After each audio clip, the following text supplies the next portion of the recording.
नमस्कार मित्रों, मैं गौरव कुमार अपने YouTube channel GK academy by Gaurav Kumar में मैं आपका स्वागत करता हूं।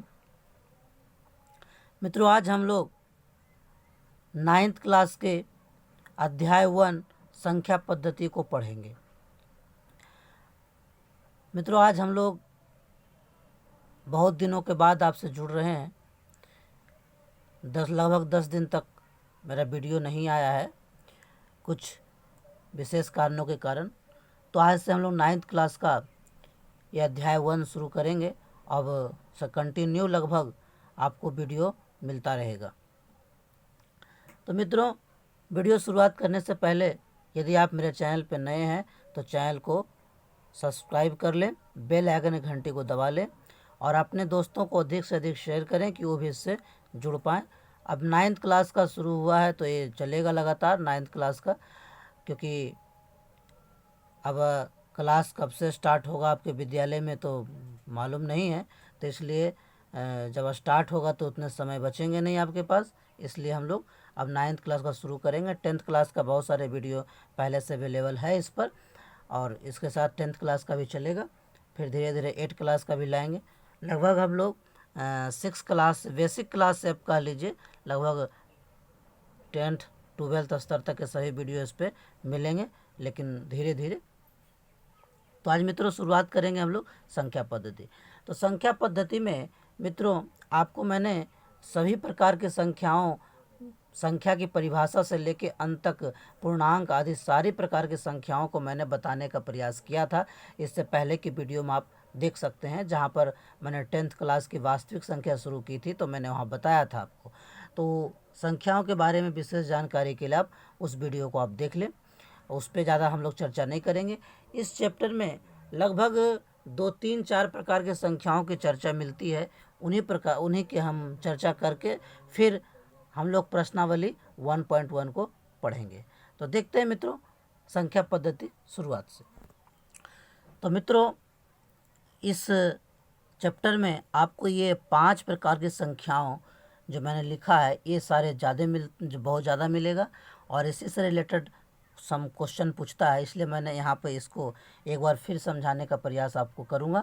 तो पहले प्राकृत संख्या 1 से शुरू होता है, पूर्ण संख्या 0 से शुरू होता है, और पूर्णांक धनात्मक ऋणात्मक के समूह +1 -1 +2 इस तरह से 0, ये सारे समुच्चय को कहेंगे हम लोग। परमेय संख्या 1/2 3/2 √4 इत्यादि। अपरमेय संख्या √2 √7 इत्यादि, यानी जिसका पूरा मान ना निकले और P/Q के रूप में ना हो अपरमेय संख्या है, और जिसका पूरा मान निकल जाए P/Q के रूप में परमेय संख्या है। पूर्णांक है धनात्मक ऋणात्मक के समुच्चय को हम लोग पूर्णांक कह देते हैं, इसमें 0 भी शामिल होता है। और पूर्ण संख्या 0 से शुरू होता है, प्राकृत संख्या 1 से होता है। परिभाषा आप वहाँ से देखो, इससे पहले वीडियो आपको मिलेगा वहाँ पे आप संख्या पद्धति के बारे में मैंने बताया है। अब इसको लिखने का उद्देश्य मेरा क्या है, इसमें क्वेश्चन है, पूछता है क्या है कि क्या प्रत्येक प्राकृत संख्या पूर्ण संख्या हो सकती है, या इसी को उलट देगा, क्या प्रत्येक पूर्ण संख्या प्राकृत संख्या हो सकती है। देखिए समझ ये 1 से है, इसमें 0 है, तो ये इसका सब इसमें तो हो सकता है, लेकिन ये 0 है लेकिन इसमें 0 नहीं है, तो इसका सब में नहीं हो सकता। यानी प्रत्येक प्राकृत संख्या पूर्ण संख्या हो सकती है, लेकिन प्रत्येक पूर्ण संख्या प्राकृत संख्या नहीं हो सकती। तो पूछता है आपसे क्वेश्चन। उसी तरह से पूर्णांक, तो पूर्णांक में बात करें तो क्या प्रत्येक प्राकृत संख्या पूर्णांक हो सकती है, हो सकती है। क्या प्रत्येक पूर्ण संख्या पूर्णांक हो सकती है, हो सकती है। लेकिन उलट दें, क्या प्रत्येक पूर्णांक प्राकृत संख्या हो सकती है, नहीं हो सकती, क्योंकि इसमें माइनस भी आ रहा है। क्या प्रत्येक पूर्णांक पूर्ण संख्या हो सकती है, नहीं हो सकती है। तो ये चीज़ ध्यान रखना, इसीलिए मैंने लिखा है और ये पूछता है। उसी प्रकार परमेय संख्या अपरमेय संख्या पूछता है, तो क्या प्रत्येक परमेय संख्या प्राकृत संख्या हो सकती है। तो परमेय संख्या परमेय संख्या नहीं हो सकती, लेकिन प्रत्येक प्राकृत संख्या परमेय संख्या हो सकती है। तो इसी तरह से आपको ये सवाल पूछेगा, कैसे पूछे, कोई भी संख्या को पूछे, आप देखो शुरू कहाँ से होता है और क्या वो उसमें पूर्ण रूप से पूरा आता है या नहीं आता है। यदि पूरा आता है तो पूर्ण हो सकता है, और पूरा नहीं आएगा तो नहीं हो सकता है। तो इस तरह के सवाल आपके बुक में हैं, और जैसे देखिए मैं आपको दिखा देता हूँ। देखिए यहाँ पर आपके बुक में है, एक उदाहरण में है, पूछ रहा है कि प्रत्येक पूर्ण संख्या एक प्राकृत संख्या होती है, अभी बताया हूँ, आप देखें सही या गलत। फिर प्रत्येक पूर्णांक एक परमेय संख्या होती है, आप खुद डिसाइड करें सही या गलत। प्रत्येक परमेय संख्या एक पूर्णांक होती है। तो इस तरह से मैंने अभी बताने का प्रयास किया है, इसको आप देख सकते हैं। और भी है, मैं और भी आपको दिखाता हूँ। देखिए यहाँ पर भी दिया है, क्या प्रत्येक प्राकृत संख्या पूर्ण संख्या हो सकती है, क्या प्रत्येक पूर्णांक एक पूर्ण संख्या हो सकती है, प्रत्येक परमेय संख्या एक पूर्ण संख्या हो सकती है। आप यहाँ से भी इसको बना सकते हैं, देख सकते हैं। तो मित्रों, मैं आशा करता हूँ कि इस तरह के प्रश्न आप बना लेंगे। अब हम चलते हैं कि दो संख्याओं के बीच में आप परमेय संख्या कैसे निकालोगे। तो पहले तो आप ये जान लें कि दो संख्याओं के बीच में अनगिनत परमेय संख्या और अनगिनत अपरमेय संख्या निकल सकता है। तो दो परमेय संख्याओं के बीच में अनगिनत परमेय संख्या भी निकल सकता है। तो हम लोग जो पढ़ेंगे वो पढ़ेंगे कि दो संख्याओं के बीच में आप कैसे परमेय संख्या ज्ञात करोगे। पहले आप उसको हम देखेंगे, उसके बाद आगे देखते हैं। जैसे बात करें हम 2 और 3 के बीच परमेय संख्या ज्ञात करें। आपको 1 दे सकता है, 2 दे सकता है, 3 दे सकता है, 4 दे सकता है, जितने मर्जी दे। यदि आपको बनाने के लिए आता है तो बना सकते हैं। सबसे पहले हम लोग एक बेसिक कॉन्सेप्ट के आधार पर इसको बनाएंगे, फिर थोड़े इजली विधि से भी बनाएंगे। तो देखते हैं पहले 2 और 3 के बीच कितनी परमेय संख्या निकाल सकते हो। आपसे एग्जाम में 2 आए, 3 आए, 4 आए, निकाल सकते हैं, लेकिन पहले आपको जानना है कैसे निकालेंगे। सबसे पहले देखो, एक हम फार्मूला जानते हैं कि दो संख्याओं के बीच में परमेय संख्या निकालना है। तो बीच में निकालना है, यानी बीच का मतलब क्या होगा, आधा। आधा का मतलब क्या होगा, इन दोनों जोड़ के 2 से भागा। तो सिंपल है, इसीलिए इसका फार्मूला होता है a+b/2, यानी a+b, इन दोनों को जोड़ के 2 से भागा दो, तो पहली परमेय संख्या निकल जाएगी इसके बीच की। या तो फिर इसी को फार्मूला को और अच्छे से लिखना है तो इसको 1/2 कर देते हैं, फिर ब्रैकेट में a+b करते हैं। बात वही है, लेकिन ये देखने में अच्छा होता है और डायरेक्ट इसमें भाग देने में सहूलियत होती है, गुना करने में सहूलियत होती है। जैसे भी आपको इच्छा है, जैसे भी करना आप कर सकते हो, इस पर भी इससे भी। पहले चलते हैं, देखते हैं 2 और 3 के बीच। तो पहला प्रयास करते हैं। पहले ये आपका हो गया, ये आपका ये है, ये आपका बी है, सॉरी, पहला आपका ये है और पहला दूसरा आपका बी है। तो 2 + 3/2, तो 3 और 2 5 आ जाएंगे, 5/2। ये कटेगा नहीं तो इसको इतने रख देंगे, ये आ गया आपका। अब आपको यहाँ से एक चीज़ ध्यान देना है कि आपको निकालना कैसे। इससे आगे का संख्या इसके और इसके बीच निकालना है कि इसके और इसके बीच निकालना है, ये आपको ध्यान देना है। यदि 2 और 5/2 के बीच निकालना है तो कैसे निकालेंगे, और 3 और 5/2 के बीच निकालना है तो कैसे निकालेंगे। एक थोड़ा सा आप यहाँ पर बेसिक जानकारी ध्यान देंगे। यदि आप 2 और इसके बीच में निकालना चाहते हो तो पहले कौन है, 2, तो पहले आप 2 ही रखोगे, उसके बाद इसको लिखोगे, /2 करेंगे आप। यदि पहले इसको देख ले, यहाँ नीचे कुछ नहीं तो 1 होगा, एलसीएम ले लोगे, ये /2 जो कहते हो, यहाँ एलसीएम लेके देखो 2 आ जाएगा। फिर ये 2 से 1 से भाग दोगे 2 में तो 2 ही आएगा, 2 दूनी 4 आ जाएगा, गुना करोगे तो, प्लस ये 1 कट जाएगा, 1 आएगा, 5 आएगा। तो ये आपका 5 4 9 हो गया, 9/2, और नीचे /2 है तो इसको उलट दोगे, इसको उल्टोगे तो क्या आ जाएगा, उलट दो, 9/2, इसको उलट देंगे तो नीचे वाला ऊपर, ऊपर वाला नीचे, यानी 1/2 आ जाएगा। यानी ये आपका आ गया। इधर देखते हैं 9/4, यहीं पे देख लेते हैं इसको, 9/4, यहाँ देख लीजिए 9/4। ठीक है मित्रों, एक बार फिर देख लीजिए, यहाँ इसके बीच निकाला हूँ तो आप देख लीजिए यहाँ पर ही ये 2 पहले लिखा, ये जो 2 था 2 पहले लिखा, 5/2 लिखा। अब ये जो बटा में 2 आपका फार्मूला, बटा में 2 लिखा, 1 और 2 के एलसीएम 2 आता है, 1 को 2 से भाग दोगे तो 2 ही बार में कटेगा। फिर आपको 2 आएगा, 2 से गुना करोगे 4 आ जाएगा, और या तो सीधा तिरछा गुना, 2 एकम 2 दूनी 4 और 5 एकम 5, 5 4 9/2। ये नीचे बटा में है तो इसको लौटेंगे तो 1 ऊपर जाएगा, 2 नीचे जाएगा तो 9/4 आएगा, ये आ गया। अब यदि यही आपसे पूछे कि ऐसे नहीं, 3 के बीच में निकालना है और ये निकालना, तो 3 आपका बाद में है तो बाद में रहेगा, 3 आपका बाद में है तो बाद में रहेगा, और 5/2 अब पहले है तो पहले रहेगा। तो यानी आप वैसे निकालना चाहोगे तो ऐसे निकलेगा 5/2 प्लस, इधर आपका कितना था देख लीजिए, 5/2 और ये आपका 3 है, तो 3 के बीच निकालेंगे तो यहाँ पे 3 लिखेंगे। ठीक है दोस्तों, 5/2 और 3 के बीच निकालेंगे। अब फार्मूला ये हो गया, ये भी हो गया, बटा 2 करोगे। फिर यहाँ पे एलसीएम निकालोगे, तो एलसीएम निकालोगे तो 1 और 2 का एलसीएम आपका 2 ही आएगा, 2 से 2 डिवाइड हो जाएगा, अब ख़त्म, 5 बचेगा, प्लस ये 1 से भागा दोगे 2 बार में 2 आएगा। अब ये 3 दूनी 6 हो जाएगा, 6 5 11 हो जाएगा आपका, 11 बटा, ये आपका बटा 2 है, बटा 2 लिखेंगे, 11/2, ये बटा 2 है आपका, इस नीचे कुछ नहीं तो 1 होगा, इसको तिरछा गुना करोगे, 11/2 1/2 हो जाएगा ये, तो यानी 11/4 हो जाएगा, यानी इसको उलट दोगे तो 11/4। तो कहने का मतलब ये है कि यदि आप 2 और 3 के बीच निकाल रहे हो, ध्यान से देखिए, 2 और 3 के बीच परिमेय संख्या निकाल रहे हो, तो पहला आपका 5/2 आया, बिल्कुल कोई दिक्कत नहीं है। अब 5/2 आया है, यदि आप 2 से निकालना चाहो तो 2 पहले तो पहले लिखाएगा, उसके बाद ये लिखाएगा, और यदि आप इसके बीच में निकालना चाहते हो तो पहले ए लिखाएगा, बाद में है तो बाद ही में लिखाएगा ये। क्यों? क्योंकि इन दोनों के बीच निकाल ले हो, तो इन दोनों का बीच आया है ये वाला, अब इसको पहले लिख देंगे तो इसके बीच तो ये निकलेगा नहीं, क्योंकि बाद में है ना, इसलिए इसको बाद में लिखिए। तो इस तरह से आप निकाल सकते हो। अब जितना निकालने का है आप उतना निकाल लो, जितना मर्जी है उतना निकालो, कोई दिक्कत नहीं है। अब आप 1/a आ गया है, अब आप जितना निकालना चाहो, जैसे अब इसी को ले लो, 3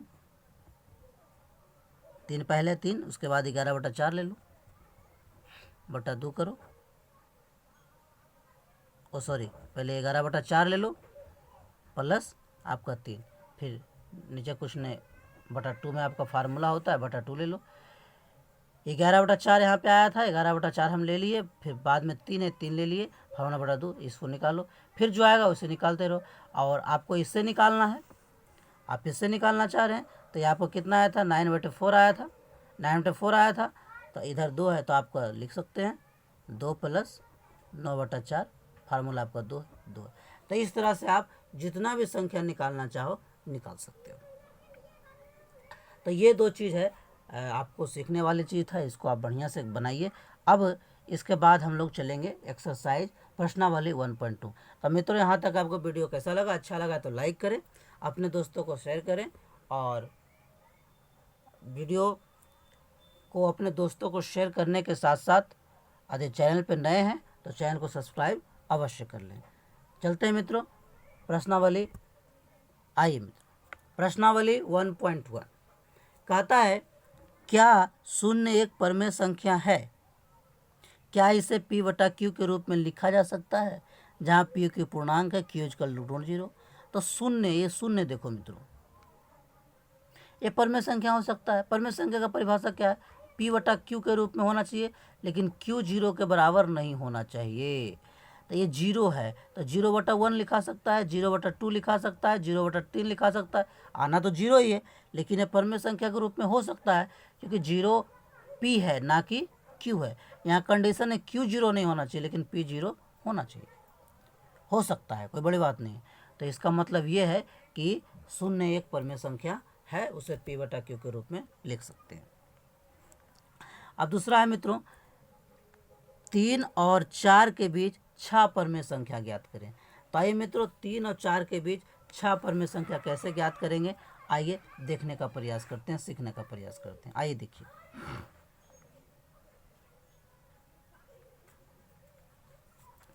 तीन और 4 के बीच, 3 और 4 के बीच, ओ सॉरी, 3 और 4 के बीच, 6 रहे, 7 रहे, 8 रहे, पहले सीखते हैं। तो एक तरीका तो आपका ये मित्रों जो मैंने अभी इससे पहले बताया है, आप उसी का प्रयोग करके बना सकते हो। देखो, फार्म ए और बी है, तो 3 + 4/2 हो जाएगा, 4 और 3 7/2 आ गया, हो गया पहला। अब दूसरा निकालना है तो इससे निकाल लो, निकाल लीजिए, 3 + 7/2 हो जाएगा, नीचे कुछ नहीं, 1 है मित्रों। तो ये तो सब जानते होंगे, 1 और 2 का एलसीएम 1 और 2 का 2 आएगा, तो जब 2 आ रहा है तो गुना कर दो, 3 दूनी 6 हो जाएगा, प्लस 7 एकम 7 हो जाएगा। तो यहाँ से 7 और 6, 6 6 12 1 13 होता है मित्रों, 13/2। फिर ये बाई नीचे 2 है, नीचे कुछ नहीं तो 1 है, इसको उलट दोगे उल्टो तो कितना जाएगा 13/2, और उलट देंगे तो 1/2, यानी 13/4 आ गया। ये दूसरा आ गया।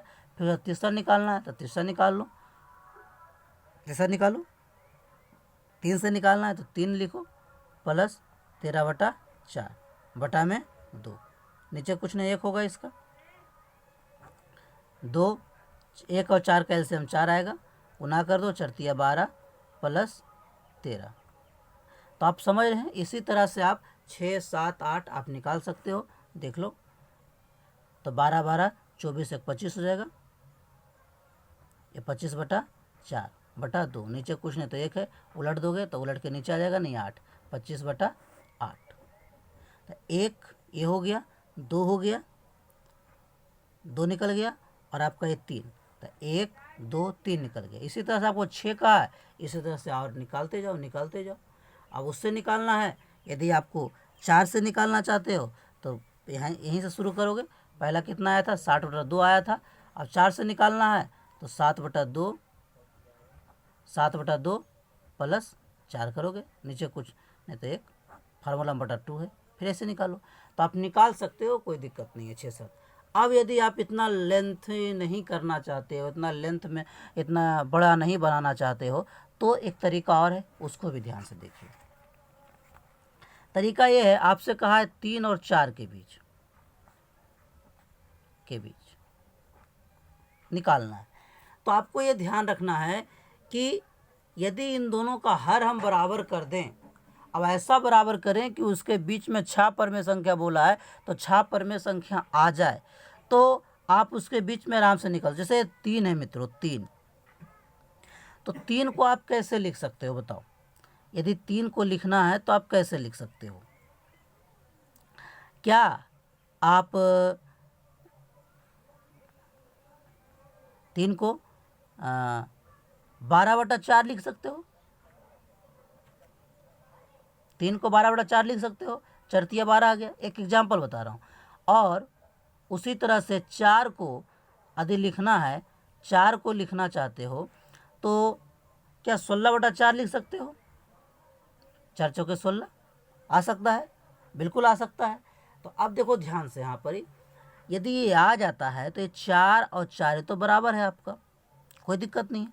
अब ये 12 और 16, तो 12 और 16 के बीच में कितना आ सकता है? 13 14 15, कितना आ गया? 3 ही आ रहा है, लेकिन हमको निकालना कितना है? 6 निकालना है। तो इसी तरह से आप और कोई संख्या सोचो और उसको बराबर करो। कुछ लोग तो एलसीएम निकाल के भी कर देते हैं, लेकिन आप दिमाग लगाओ कैसे हो सकता है। हमको निकालना कितना है? दोनों के बीच में निकालना है कितना बताइए? दोनों के बीच में कहा है कितना निकालने के लिए? 6 निकालने के लिए। 6 निकालने के लिए कहा है तो 1 बढ़ा के लो, 6 और 1 7, 7 ले लेते हैं। तो 7 ले लिए तो यदि हम ध्यान से देखिए, 7 लेते हैं, 7 या 21 हो जाता है, 21 होता है। यहाँ पे आइए बढ़ा देते हैं, 6 कहा है तो 7 लेते हैं, बढ़ाते हैं। तो 3 को 7 से गुना कर दो, बटा 7 कर दो, 7 7 कट जाएगा, 3 ही आ जाएगा। और ये आपका 4 है तो 4 को 7 से गुना करो, 7 से भाग दो, बात वही पड़ेगा, कट जाएगा तो 4 ही बचेगा। अब ये गुना करें कितना आएगा? 7 या 21/7 और 7 चौक 28, 28/7। अब देखो हर बराबर हो गया। अब हर बराबर है तो अब देखो बीच में क्या 6 संख्या लिख सकते हैं? 22/7, 23/7, 24/7, 25/7, 26/7, 27/7, बिल्कुल 6 हो सकता है, तो 6 लिख लिया। इस तरह से आप निकाल सकते हो। तो दोस्तों इसी तरह से आप इसका 3rd नंबर क्वेश्चन निकाल सकते हो। यहाँ 3rd नंबर कैसे देखो, 3/5 और 4/5। तो देखिए 3/5, सॉरी हाँ 3/5 और 4/5 ये बराबर है।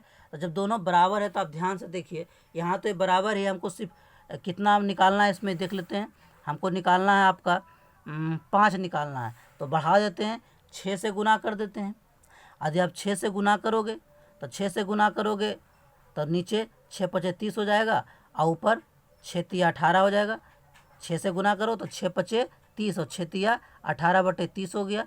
उसे इसको गुना कर लो, 6 से गुना करो तो 6 चौके 24 और 6 पचे 30, तो ये दोनों बराबर हो गया। आप बीच में निकाल सकते हो 19, 20, 21, 22, 30/30 कर दोगे, आंसर आ जाएगा। तो इस तरह से आप सरल तरीके से निकाल सकते हो। अब है इसका एक अंतिम क्वेश्चन है मित्रों, देखो जो मैंने अभी बताया था सत्य असत्य, क्या प्रत्येक प्राकृत संख्या पूर्ण संख्या हो सकती है? तो प्राकृत संख्या शुरू होता है मित्रों कहाँ से, बताओ प्राकृत संख्या कहाँ शुरू होता है, बताइए आप लोग। तो प्राकृत संख्या आपका शुरू होता है, देखो प्राकृत संख्या शुरू होता है 1 से 2, 3 और पूर्ण संख्या होता है 0, 1, 2, 3। तो क्या प्रत्येक प्राकृत संख्या पूर्ण संख्या हो सकती है? तो इस सब का सब इसमें आ जाएगा, इसलिए हो सकता है, सही हो जाएगा। फिर प्रत्येक पूर्णांक एक पूर्ण संख्या हो सकता है। प्रत्येक पूर्णांक, तो पूर्णांक में प्लस माइनस दोनों होता है, लेकिन पूर्ण में तो होता नहीं, तो नहीं हो सकता है, मैंने बताया था अभी। फिर प्रत्येक परमेय संख्या एक पूर्ण संख्या हो सकती है। प्रत्येक परमेय संख्या, तो परमेय संख्या p/q के रूप में होता है, तो सही पूर्णांक तो p/q के हो नहीं सकता है, तो इसलिए भी नहीं होगा। लेकिन उलट दें, प्रत्येक पूर्ण संख्या परमेय संख्या हो सकती है, तो हो सकती है, इसी को उलट दे तो हो सकती है। तो इस तरह से मित्रों आज हमने एक्सरसाइज 1.1 पढ़ा, फिर आगे की वीडियो में 1.2 पढ़ेंगे। तो मित्रों यदि वीडियो अच्छा लगा है तो लाइक करें, अपने दोस्तों को अधिक से अधिक शेयर करें, और चैनल पर नए हैं तो सब्सक्राइब अवश्य कर लें, और बेल आइकन घंटी को दबा लें, जिससे कि कोई भी वीडियो में बनाऊँ उसका नोटिफिकेशन आप तक पहुँच सके। बहुत बहुत धन्यवाद मित्रों।